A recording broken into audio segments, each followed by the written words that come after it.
30 years ago when I came to New Zealand, I saw a poster on a wall saying, "Honour the Treaty of Waitangi," and I had no idea what it meant. And it took me quite a while to understand how the Treaty of Waitangi is a fundamental part of the fabric of New Zealand society and its identity. Basically, the department's been around since the signing of the treaty. The other thing is that we have some responsibilities under legislation in terms of holding and protecting and looking after the original treaty document. So if any department lays claim to being committed to the principles of the Treaty of Waitangi, it should be the Department of Internal Affairs.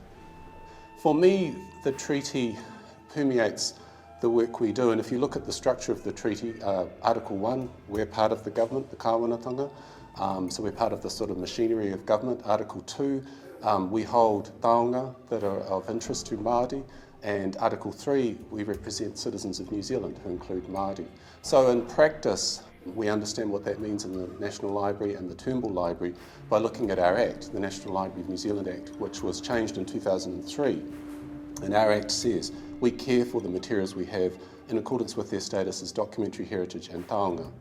And it also says that we hold mātauranga Māori knowledge. And it also says that the things that we have here, people use to create more mātauranga Māori.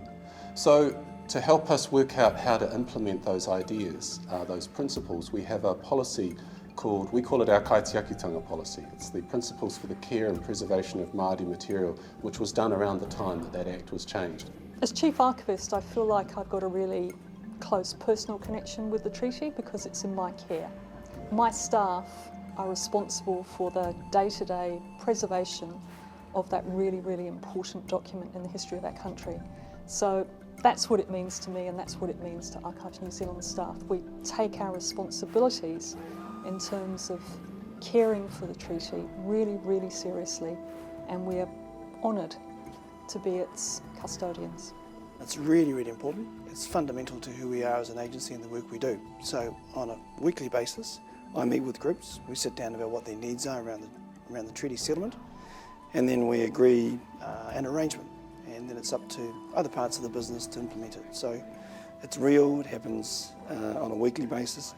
I think it creates a platform for a wonderful nation, for our children, my children, your children, and I think that it embraces all cultures. So I'm hopeful that I'm confident we've got an exciting future based on a great treaty relationship.